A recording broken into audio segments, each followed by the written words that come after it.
Great. Thank you so much, Martin, for joining in.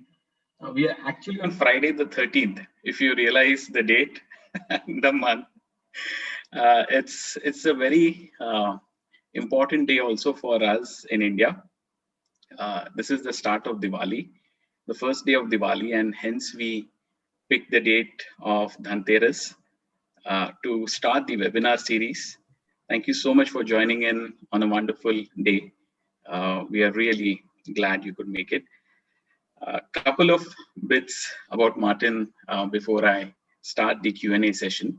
So Martin, I remember the first time we had met was in UK when I had the opportunity to work closely with you for some of the large projects that you were running in Hutch in the good old days. And I still remember one incident which I fondly even mentioned to many of my colleagues is we were trying to do an interesting project about innovation and co-innovation. So I was assigned by my company to go ahead and find the answers. And I went to many people at that time. And everyone gave me a different answer about innovation. The job got tougher every meeting. It got more complex. The answers were definitely not there. Strangely, when the meeting happened with you, was the time when I was able to find some answers to what we were trying to explore as an organization in terms of innovation. And the one thing that remained with me, Martin, was you were able to ask the right questions to me, by which I was able to reflect it better. And you said the answers of innovation, I'm not going to tell you. You know it. You know it better than me. I have to just take the drive around and get you to the right path in finding the right answers. And sometimes I felt you were reading my mind, which was a bit scary in those conversations. But that was the first incident, one of the first incidents, Martin, when I still remember very vividly. Thank you so much for joining us on this day. Again, I thought I'll do a quick introduction of ZenAlpha in the next minute or so, and then we'll hand over the floor for a very informal Q&A session. We have some questions which have come in from the audience. We have crowdsourced some questions coming in from the local community in Pune, Mumbai. So I'm sure you would have some tough ones also during the next 1 hour session.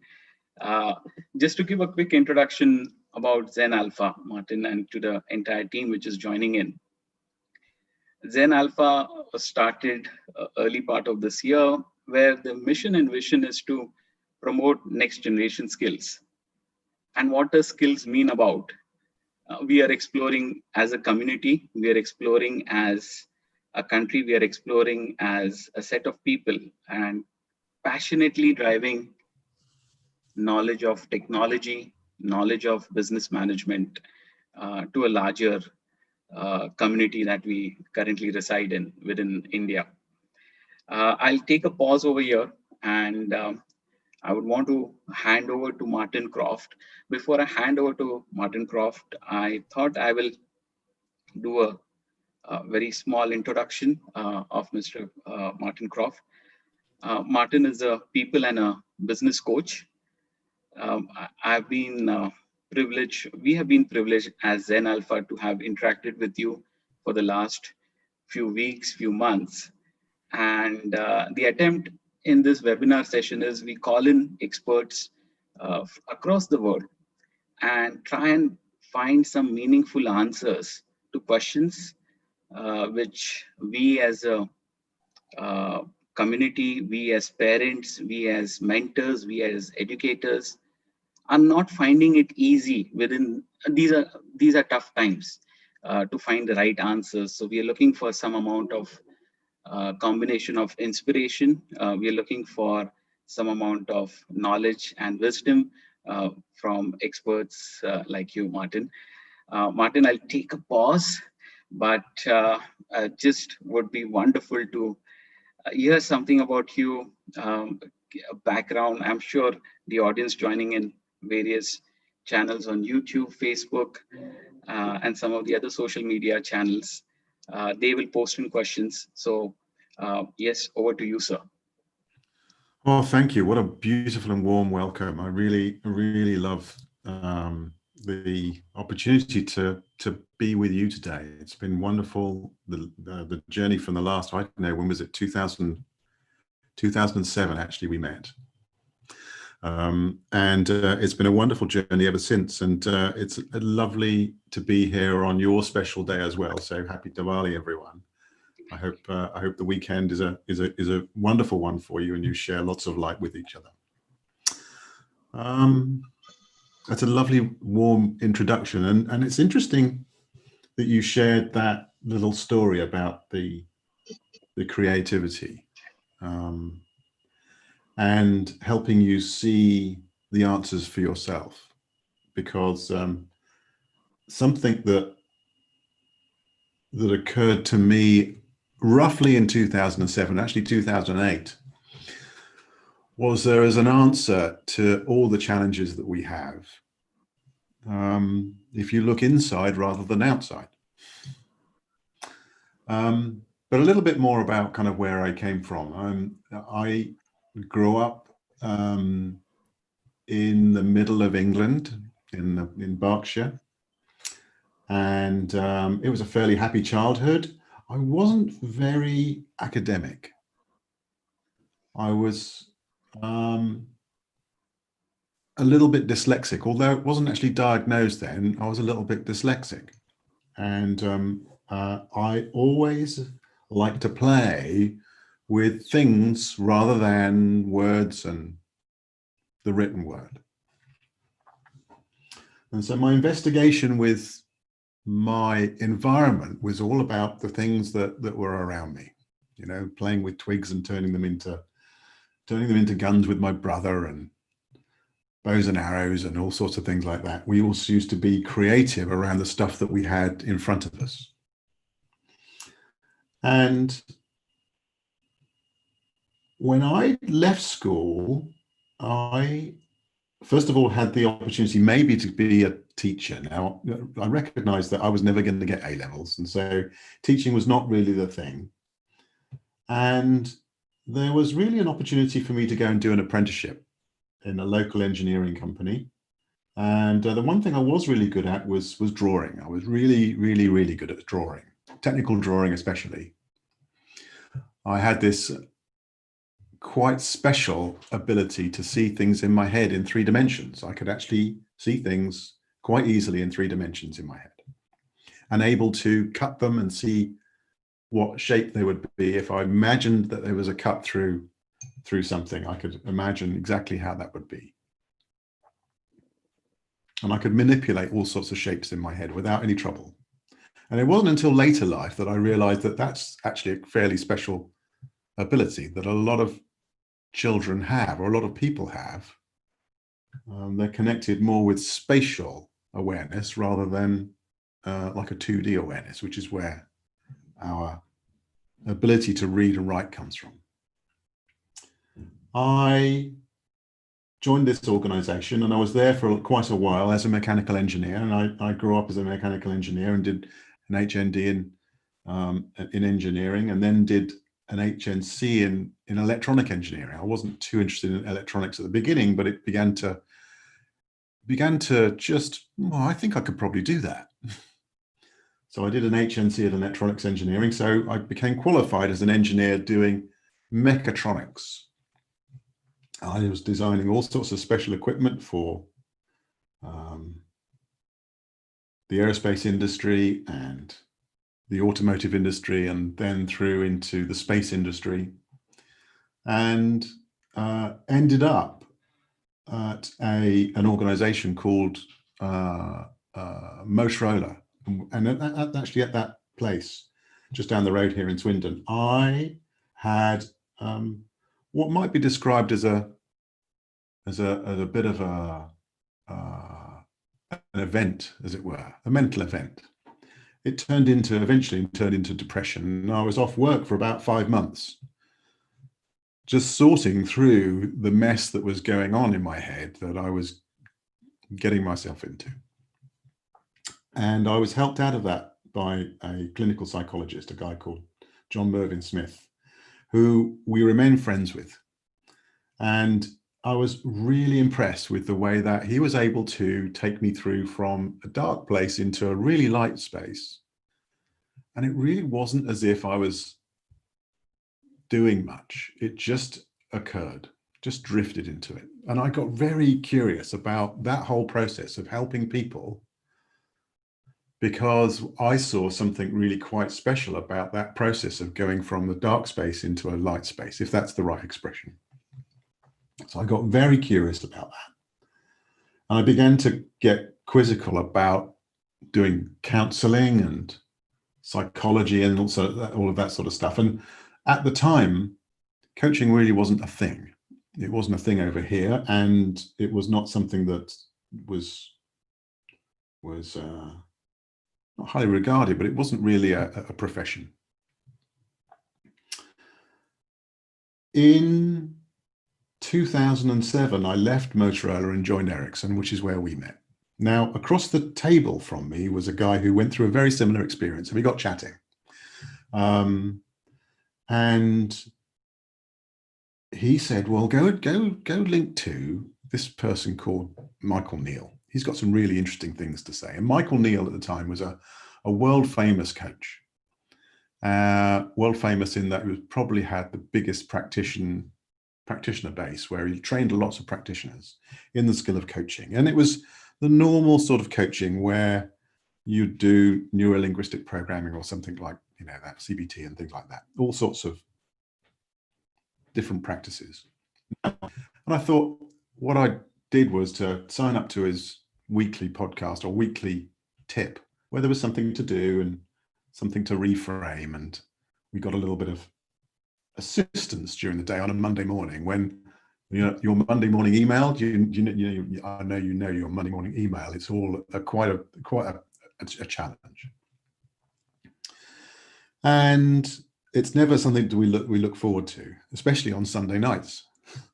We tend to dive into our Monday morning email on Sunday nights. And I know plenty of people that still do that. And so it was something interesting to read. Now, in 2008, so September the 7th, 2007 was my first interaction with this guy called Michael.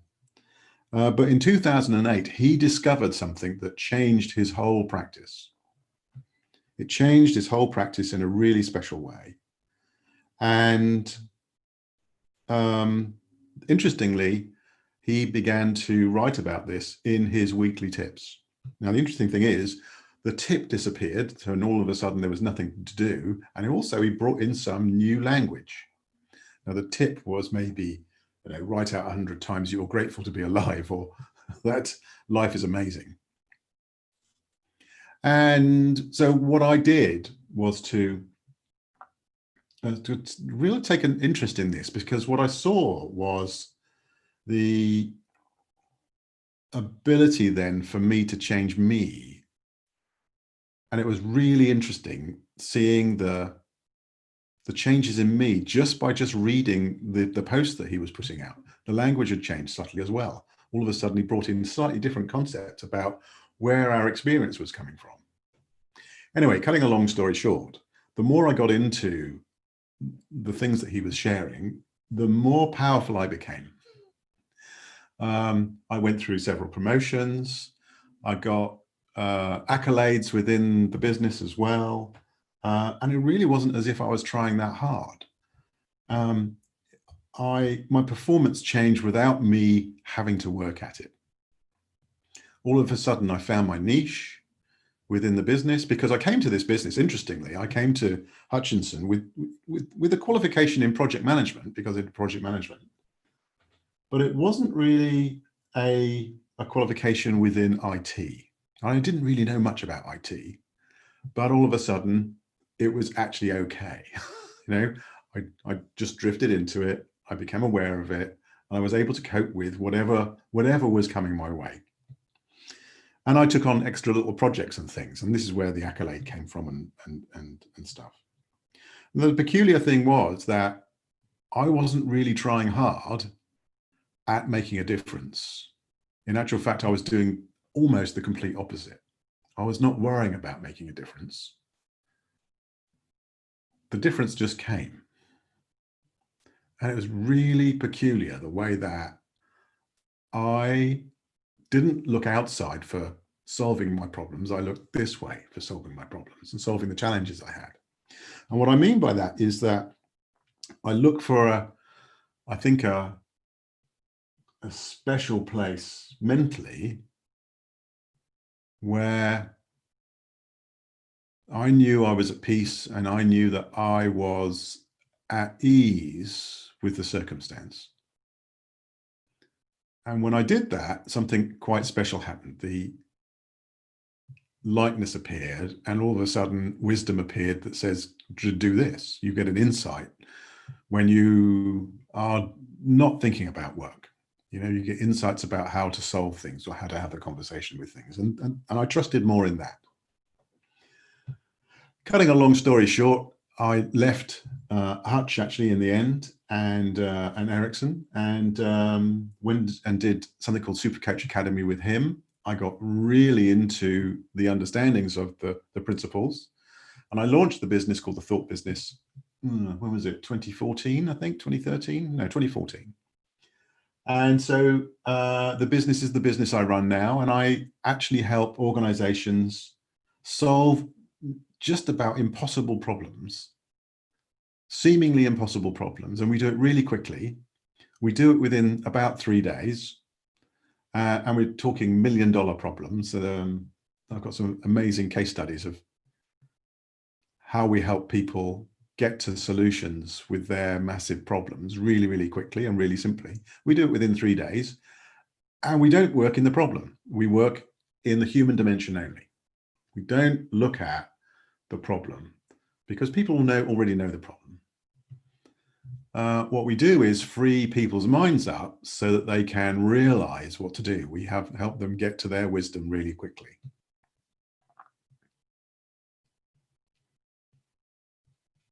And help them get to creativity really quickly. And this was the sort of thing that Shreyas and I were talking about back in 2007 or so. So right now, my business is helping individuals, senior execs, all over the world. A lot here in the UK, obviously, because this is where I am. But senior execs and senior leadership teams help them solve really difficult problems, or maybe project teams, if it's vertical through an organization. Project teams sort out to solve a really challenging problem that they've got. And I've had 100% hit rate. Everywhere and every person I talk to or share this with, there is impact and it makes a difference. And I'm sort of really proud to wear that. It's a very successful business at helping organizations solve really challenging problems. Does that fill the gap? It does, Martin, and I think it's a fantastic journey that you have had. I'll just stick on to this topic, and one question I had on behalf of being a parent and also someone who has been in the industry and now, as you see your young children growing up, you mentioned that you had an interesting childhood in terms of being slightly dyslexic in terms of the ability or non-ability to see things, pictures or alphabets clearly. That was the interesting part. The question I had was, many times in our part of the world, we normally do careers, we normally take on schooling, college, courses which our parents want us to do. And suddenly in the midst of the journey, we feel that by the time you make some course correction in terms of saying, am I not good enough to do science as a specialization, engineering as a specialization, How was your journey? Was it because you Mm. came from an interesting background? You said you had a good childhood, but you had some challenges.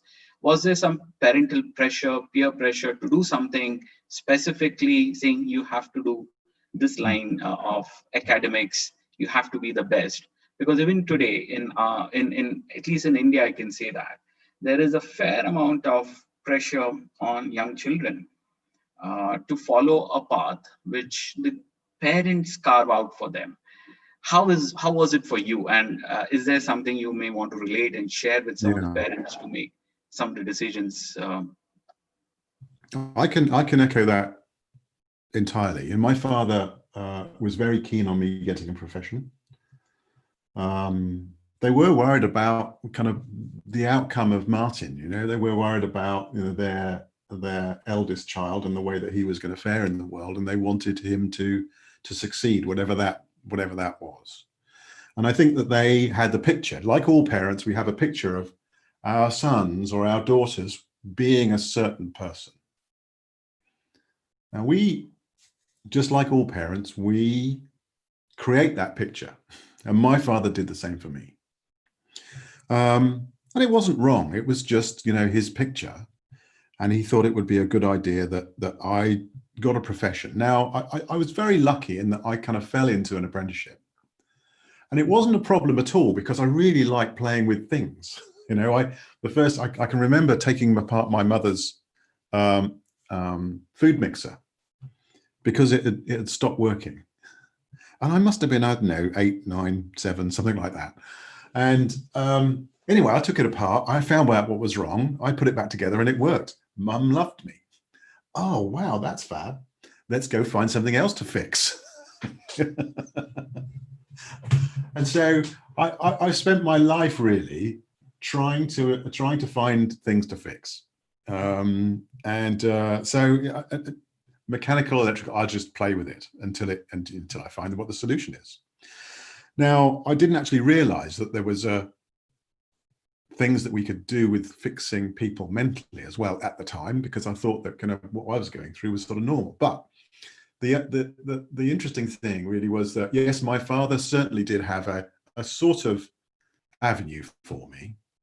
And I think that once everyone realized I was not academic and I was not going to pass my A levels, I was not going to do this, then, you know, the solution was go do that. Now, I actually wanted to do art. I was very lucky at landing in an organization that allowed me to draw mechanical things or electrical things. I was able to do that. So I was able to mix that together. My love, my passion was bringing stuff out of here onto a sheet of paper and then go and make it. That became my passion. Discovering a thing, turning a thought into a thing was just astonishing. And I did some amazing, award-winning, actually, engineering, just coming up with insightful ideas about how to solve mechanical, electrical problems, and turning them into products. And that was my life. I loved it. So I was sort of lucky in that I learnt a little bit of, I kind of fell into the stuff that I loved. And I suppose that, you know, when I think about my children, one of the things that I was really observant of, and before I actually learned the stuff that we're doing now, one of the things that I was observant of was actually nurturing their interests, the things that they are really excited about. And okay, my children now are 28 and 25 and 15.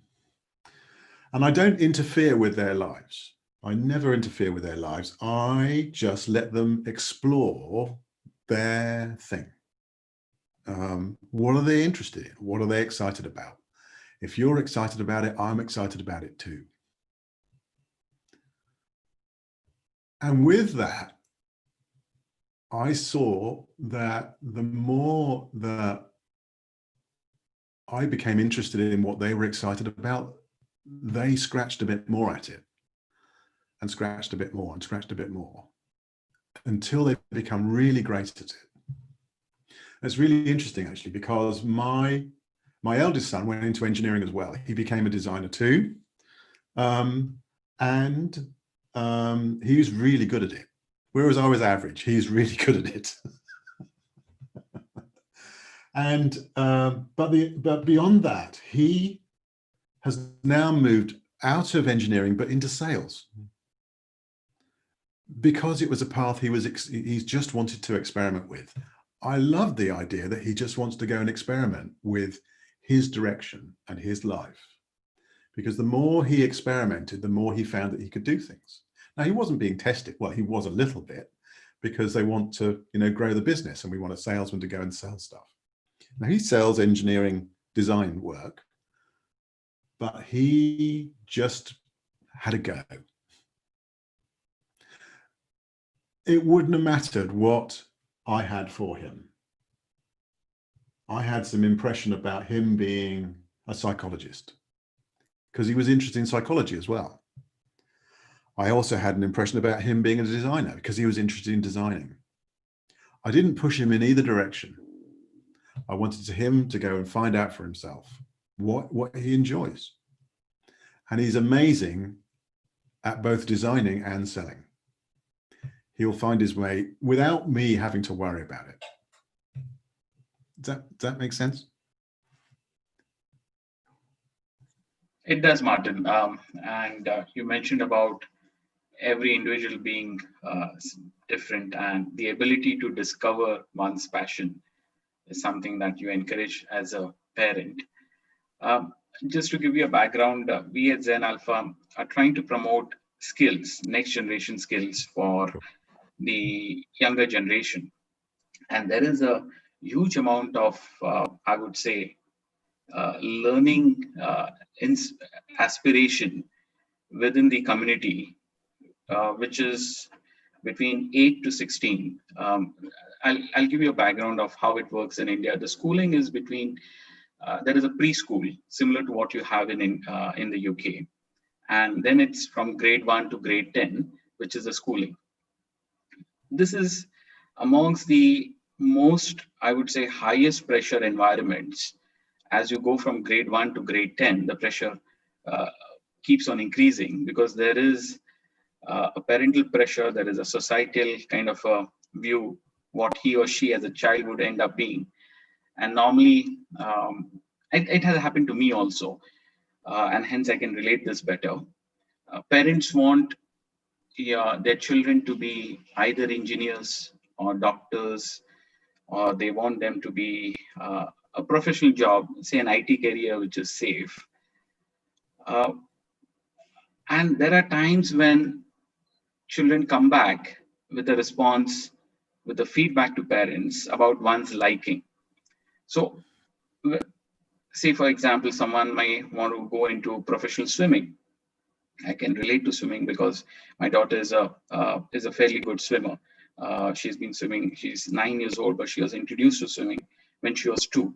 So she has kind of caught on to that learning curve. But in our part of the world, there are very few choices that we have to make from. Either it's a combination of engineering, science, IT. If someone came back and said, "I want to be a musician," it might just raise hell in the house that we live in. How are these situations kind of in the UK or in the Western part of the world? As a parent, how are these situations taken into consideration? You mentioned about discovery, let the child feel free in terms of choosing his or her career. But if there are certain surprise elements that a child wants to make in terms of a choice, how should parents react to it?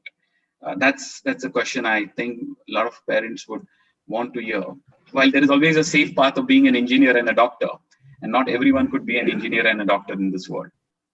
No, and we have amazing chefs, we have amazing swimmers and sportsmen, we have amazing nurses, we have amazing train drivers.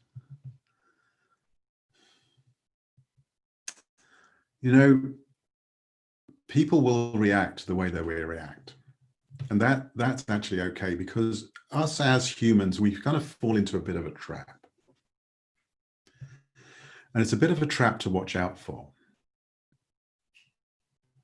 And the trap is that we are not noticing where our concern is coming from about our children.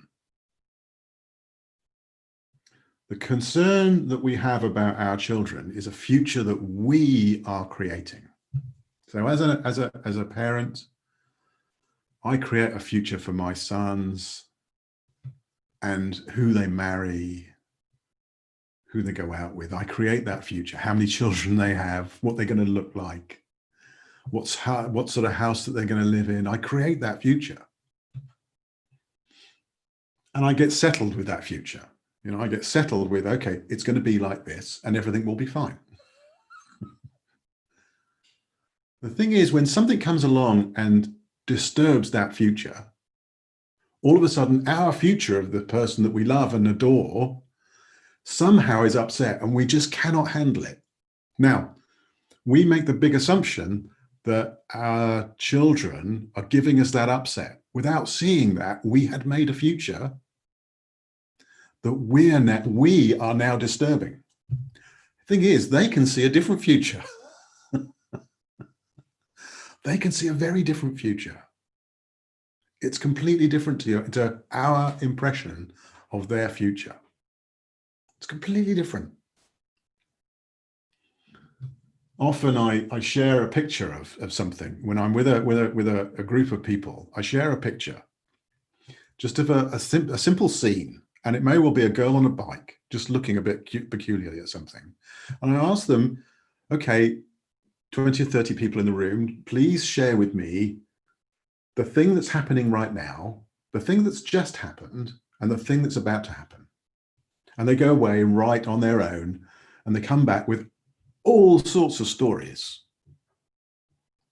They get 20 different stories times 3, because there's a future and a past, and they get really tied into their story about what they see.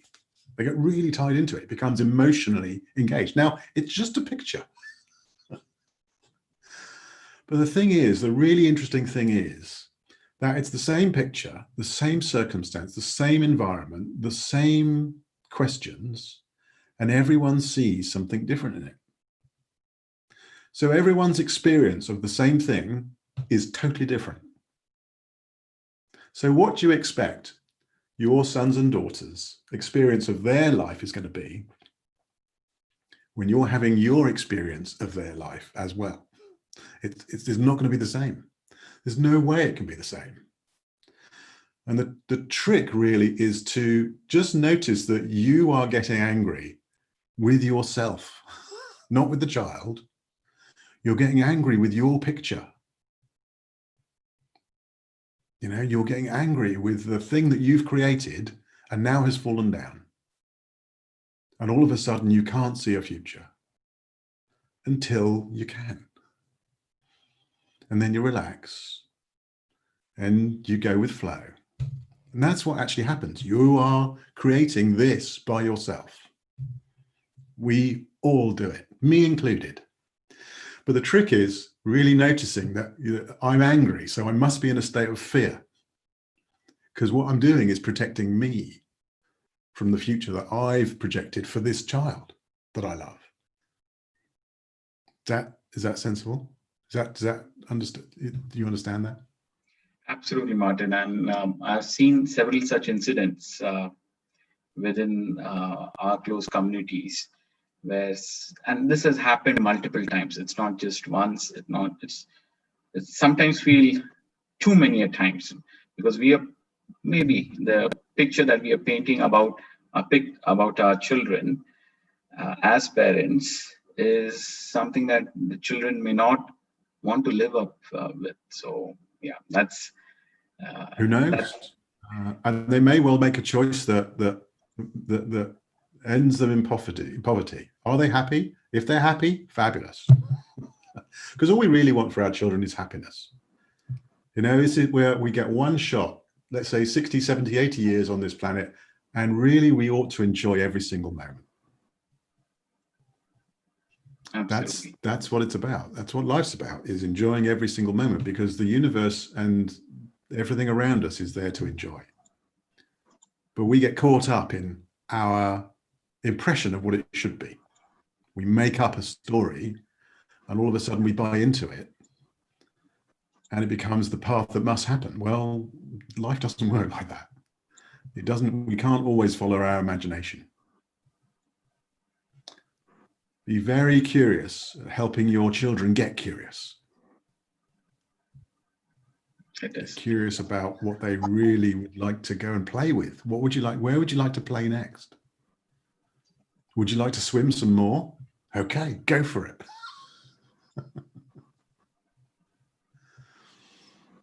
Got. That was pretty useful.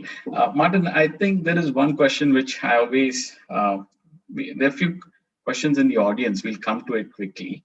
But before we latch on to that, you have mentioned an interesting point in your biography, which is there on social media, about simple conversations fix everything. And it seems to be too simple to be, I would say, followed with. Is there any example where you feel that simple conversations have helped you to fix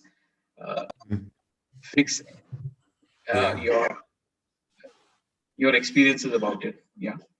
Yeah, whenever I engage with a client, we always have a kind of a bit quick one-to-one. We have it, I say quick, it's maybe about an hour or so, just trying to explore what the problem is that they see. What's the challenge that they see in front of them? And sometimes,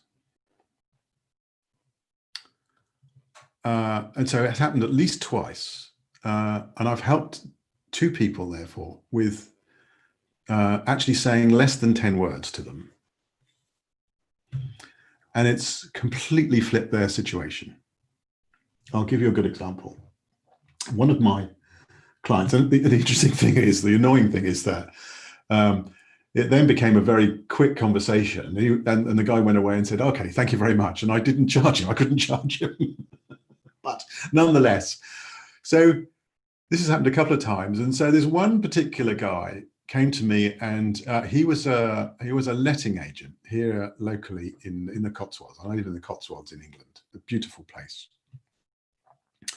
And he lets houses. And so what that means is that he works on behalf of house owners and arranges lettings for them. So for people to live in there and pay the owner a letting fee. And so he gets a little bit of a slice of that. And he works a little bit like an estate agent. And so he has a shop front with all sorts of houses and also a website and all sorts of things. And he works very hard. Now, he came to me and he was talking, and I could see his head was just full of thought, that he was just racing away with all of the thinking that he had going on in his mind. And he said things like, you know, every place I go, I see somebody else's letting board, which means that they got the job. Everywhere else I go, I see all these houses that are available, and I should be renting them. Or everywhere else I go. And so he was getting lots of messages coming to him about how his life should be, or how his business should be. And he was telling me a little bit more about the sort of things that were going on in his head when he saw somebody else's letting board. You know, he's not this, he's not that, he'll never make it. You know, life was once great and now it's not. What have I done? There's, you know, I must have done something, you know, wrong here, or I've done something wrong there. And, you know, my future's not great. I'm going to be this, I'm going to be that. And you could see the way that he was just creating a simple story in his head that he was really dwelling in and latching onto. And these were the few words that I said to him. I said, well, it really sounds like you're believing your imagination. And he stopped. Oh, yes. oh my God, it's my imagination, isn't it? And I just stopped with that. I didn't say anything. Oh my God, my imagination. My thinking is my imagination, and I'm buying into it. I am believing my imagination, but it is my imagination. And from that moment, he just completely swapped his made up story that he was making up about his business and him, and seeing that whenever he saw this facade, this thing that's going on in his outside world, he was internalizing a different story that actually was his imagination. And it completely changed him. And that's actually, akin to exactly what we are all doing. We believe our imagination and we don't know it.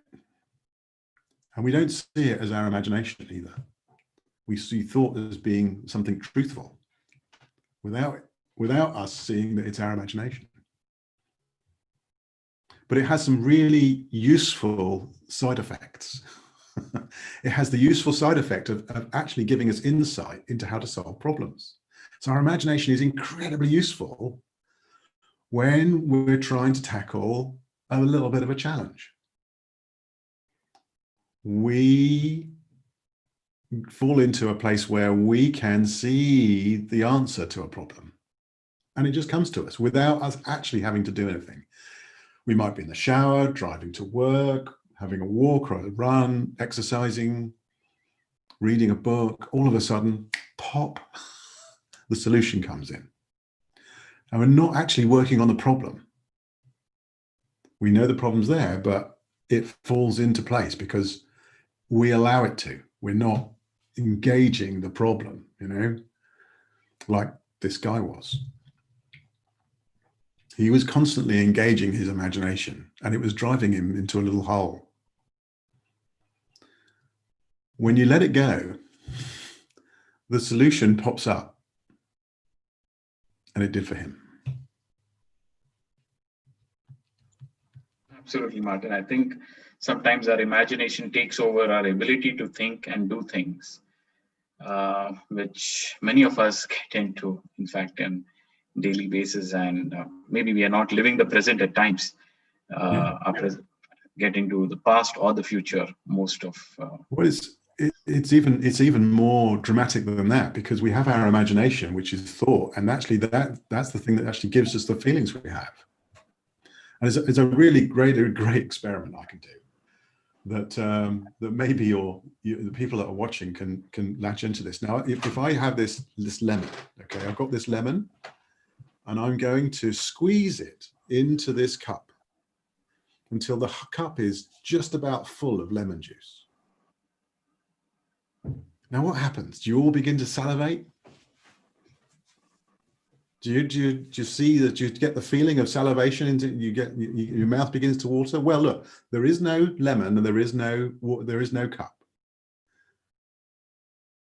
And so we get our feelings from actually not the circumstance, but our thinking. And so this guy was deep in his world of thinking, and it was making him feel more and more and more and more anxious, without realizing it wasn't the signage that was giving him the anxiety, it was his thoughts, which was why it was such a relief. Martin, there is one interesting question I had for you before we go on to the questions which we have crowdsourced from some of our parents. Any incident at work or life which has helped you make yourself a better person? Any incident which you would want to share with the audience, saying that has really turned me around, and just the learning from it, we'd be happy to hear from you.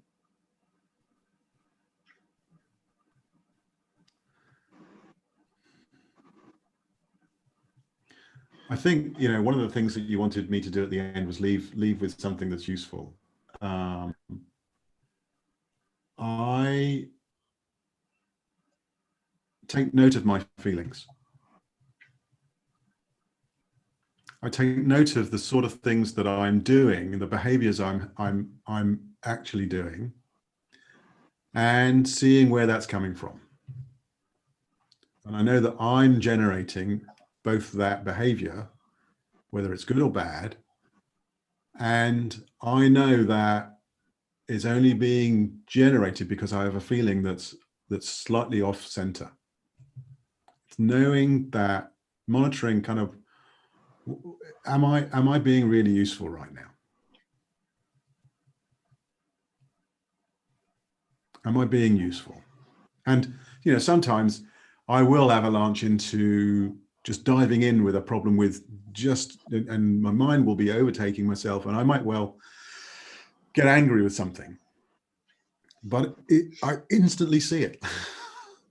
Not quite before I catch it, but sometimes I instantly see it and think, oh, wait a minute, look, I'm doing it again. I'm falling into a little trap of Martin being not so useful because he's got thinking that's a little bit toxic. Does that answer your question? Absolutely, Martin. I think that was useful. We're getting into the trivia questions. I say the trivia questions because we have the audience whom we had reached out to offline. They had shared some interesting ones. Let me read it one by one. The first one, that we've picked up the top 3 or 4 questions from the question that we have got. In fact, one of the questions we were told by the parent to remain anonymous, so we'll not mention the name. The first question, Martin, for you is from Vishal from Pune. How would you want to define success for kids? Is it good grades? Is it good to be good in sports? So what is a definition for being successful as for a child? So that's a question which many of us as parents do have. And the easiest way to assess success in India and this part of the world is obviously you look at the grades. Someone has done fantastically well and say, oh, wow, how proud I am about my child. He or she has done well. And there are times when we as parents also have situations when the child has not been, in the top 3 or the top 5 percentile, the top percentile of the class. And it's kind of an anxious moment at home also to speak. It's a silent moment. So how do you want to coach maybe some of the parents to define success for kids? What should be success for kids who are growing up? I wouldn't ask the parents. I would ask the child. What it's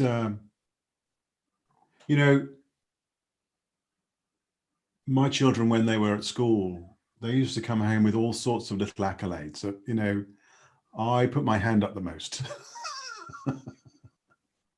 Or I scored a goal today. Or I spelt 3 words. And there's so many ways in society now that we measure success, but we tend to focus on just a few because we believe that they make a big difference. Now, certainly we have a system out there in the world that we have invented. We've had a thought about inventing a system that says that, okay, in order to go through to college and other education, you need these sort of grades. Okay, well, if that's what you really want to do and follow your path in exploring your subject, that sounds like a great thing to go do.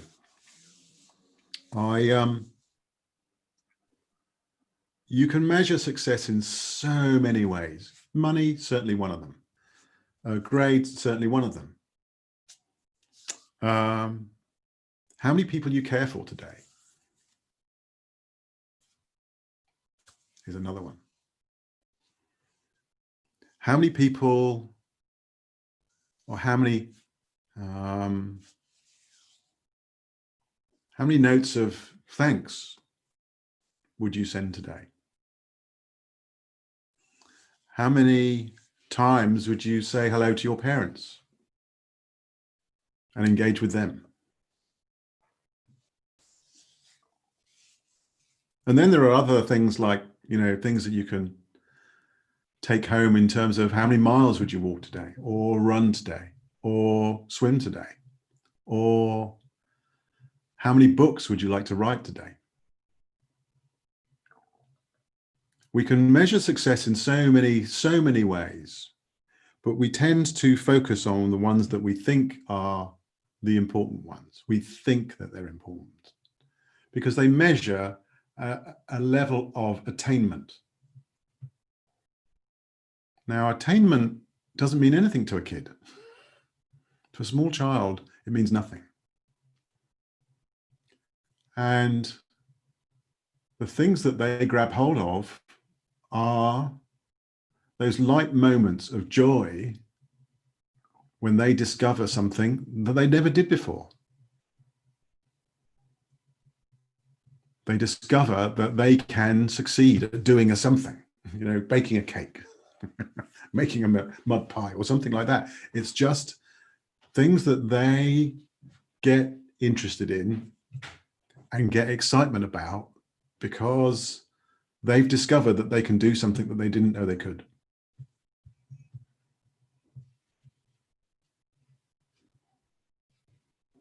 And that's why humans succeed at doing things, because they discover that they can do things that they didn't know they could. And then they'll go and scratch some more and succeed again. And they'll work out their own path at whatever success that they want to go and do.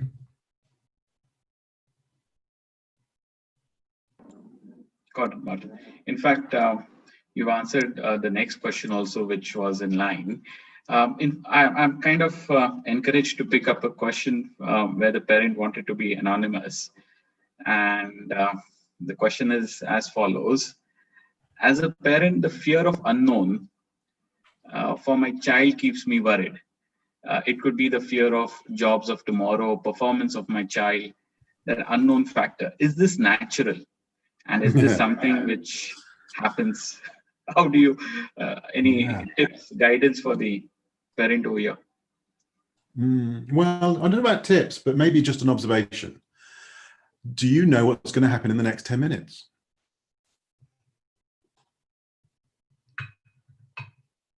Me neither. Maybe it's all unknown. Maybe our environment is set up to look like it could be known. And we set out this plan of how we work. Now, there is a bit of a plan, and I spent years being a project manager, and every single plan that I put into operation, within 2 days, the plan was rubbish. It was rubbish. I spent so much effort on this plan that said, this is how the plan was going to, this is how the project was going to work. And it was constant replan. Now, it looks predictable. Night follows day, day follows night. We get up in the morning, we go to work. It's sort of predictable. And so there's plenty of messages that we're getting to say that it's sort of predictable. However, nothing about the next 10 minutes is really predictable and really controlled to a degree that you know exactly what's going to happen. And so what we're actually living in is something that is uncontrollable. We're living in chaos, but we try to order it, to make sense of it. That's a natural human thing. But the truth is we can't control anything. Nothing. Now, certainly guide and have a direction, but it is uncontrollable. And that, okay, on one side, that looks really challenging. Oh my God, what's going to happen if it's all if we are out of control? Well, actually on the plus side, if it's all uncontrollable, it actually doesn't matter what I do. So I can go and play in a state of the unknown. If I play in the state of unknown, I discover more, I experiment more, I do more, I succeed more. If it doesn't matter what I do because it's completely unknown anyway, I can do what I like and find out if it works. Find out if it heads in the direction I want to go. Now that may well not be very comfortable for someone who wants the very best for their children. But the more you see that there is no such thing as control, the more you're able to help your children go and play in an area that they're playing in and explore it to the maximum. Because it truly doesn't matter what you do in life. I've had, 3 or 4 careers now. I've been from engineer through to project management, through program management. I'm now doing the stuff that I'm doing now, fixing anything for people in the human domain. And later in life, I'll have a different career again. I'll be retired. I have no idea how that's going to turn out, but I know I'll be fine at it. The interesting thing was, my parents were worried about my future. Their parents were worried about their future. Their parents were, we all do it. And we will continue to do it. Happens the world over. Until you realize there is no such thing as control, let them play. Let them explore. Got it. In fact, we just got a question from one of the viewers on the online channel. He says that he's an entrepreneur, and maybe it's slightly away from the parenting topic. How do we transform our vision into some creative results? I think an entrepreneur trying to create a vision and then moving it into results. Is there any kind of tips for an entrepreneur to be outcome based, get some quick results in your coaching to people? What would be your message for an entrepreneur, like someone who's trying to bring in outcomes? The eagerness for quick results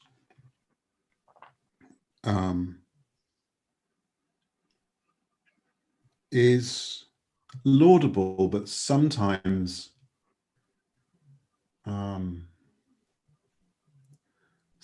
misleading.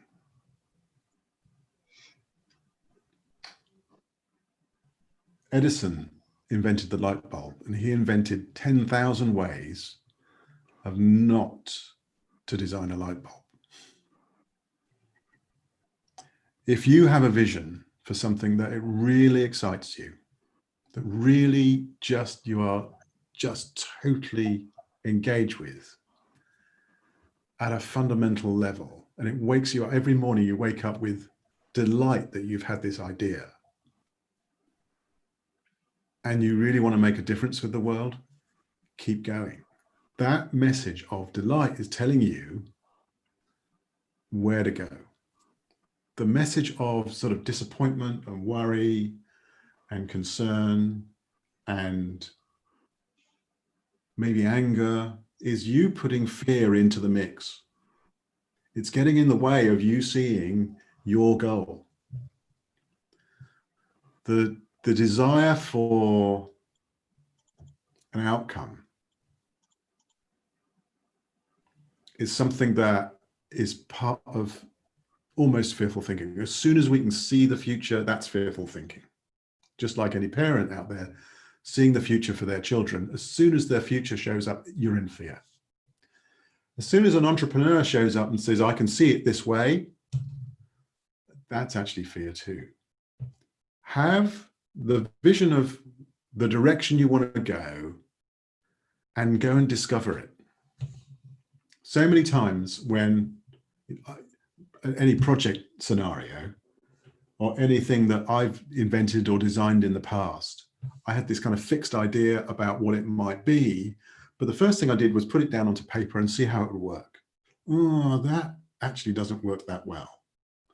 How about if it was like this? Oh, wow. And then you build on the successes of insight. You don't build on the drawbacks of fear. You can't possibly. In actual fact, what happens then, fear on top of fear on top of fear on top of fear, is destructive. It destroys your vision. And all of a sudden you're a million miles away from your vision, because you've got all of this fear on top of fear on top of fear about, will it be accepted? Is it the right color? I'll be made to look a fool. That's going to be too expensive. I can't do this. All of a sudden you've got a million miles between you and your amazing idea, because you're putting worry and fear in the way. Quick results might be some of that, but if the person wanted to write to me directly and we had a little bit more of a conversation about that, I may well be able to answer their specific query about that. Oh, absolutely, Martin. Martin, just doing a time check. We are into the last 2 or 3 minutes into the we could go on all day. Absolutely. In fact, it's been such a pleasure, and just never realized until just someone just pinged me saying and we agreed to do a time check towards 5 o'clock. These are gloomy times, as we spoke earlier. Children in our part of the world are locked at home, school from home for almost 7 to 8 months. Parents are also, most of the parents are working from home, who predominantly are working in the IT industry. The government sector in India has opened up, people are going to offices, but there is overall a sense of anxiousness within the, I would say, within the environment, because none of us have seen these times before living on this planet. Any message to the parents, your closing remarks, as a sense of inspiration on the parenting, or a lot of anxiousness for how the child will do? Is it taking time away? Is there too much screen time being applied? So there are too many questions for parents to trying to answer themselves. But any sense of inspiration, any sense of inspiration, or you may want to just leave a few messages with the parents as a closing remark, as a pearls of wisdom from Martin. Yeah, it's interesting. The thing that really struck me, and it's really true even for now, in the circumstance that we're in now, and you'll notice that when countries went into lockdown and went through the process, and this has been a fairly dramatic change, but it really proves the point. Humans have the ability to adapt, and they find it really difficult when they're in fear. And fear is just them generating the things that are going on in their head and believing them. And adaptation takes place when they don't take notice of the thinking, and they don't take notice of the feeling, or rather they take notice of the feeling and really just accept it. We all will adapt to every situation. We will all solve every single problem that's ever put in front of us. In actual fact, here's a great statistic. There are only 2 types of problem. Ones that we have now and ones in the future. Every single problem you've had in the past, and there have been thousands, you have resolved. So you resolving those ones in the past means that you will resolve the ones now and in the future too. As massive as they seem, you'll resolve them. But it gets a damn sight more difficult when you're doing it with the pain of worry. And the guy that, if he was still alive, he'd be my mentor, is a guy called Sydney Banks. And he once said, if only people would not be afraid of their feelings, the whole world would be a different place. It's just a feeling. You're getting a fearful feeling, and that's all. It is brought about by illusionary thinking, and we miss it. It looks like it's the circumstance. It looks like it's COVID. It looks like it's the child not maybe passing his exams or her exams. We have our thinking and we're believing it, and it's turning us into feelings. It's just feelings, and they'll go. When the next thought comes along, it'll be okay. We resolve things. We always have done. We always will do. Enjoy life. Great, Martin. Thank you so much for your time. This is indeed an auspicious moment for all of us. Diwali being one of the best times of the year for many who are celebrating this occasion now in India. On behalf of all the uh, participants, the team members at ZenAlpha, we really wish to thank you for spending this time. The pearls of wisdom, I would say, from Martin. It has helped at least me as a parent to be slightly more corrected in terms of my fear, my anxiousness, and I'm sure it must have helped many. We'll be hosting this session on YouTube, just as a recorded session for people who have not been able to join the entire conversation. And Martin, thank you so much for spending your Friday morning with us. And we wish you well, and we look forward to seeing you very soon. Well, likewise, and thank you again for inviting me along. It's really been my honor. Happy Diwali, everyone. Sally, thank you very much for having me and orchestrating things at the back of the scenes. Sharez, thank you for inviting me along and being part of your business. Thank you, Martin. Well. Thank you very much, and I look forward to working with everyone in the future. Thank you, sir. Thank you so much. Take care. Stay safe.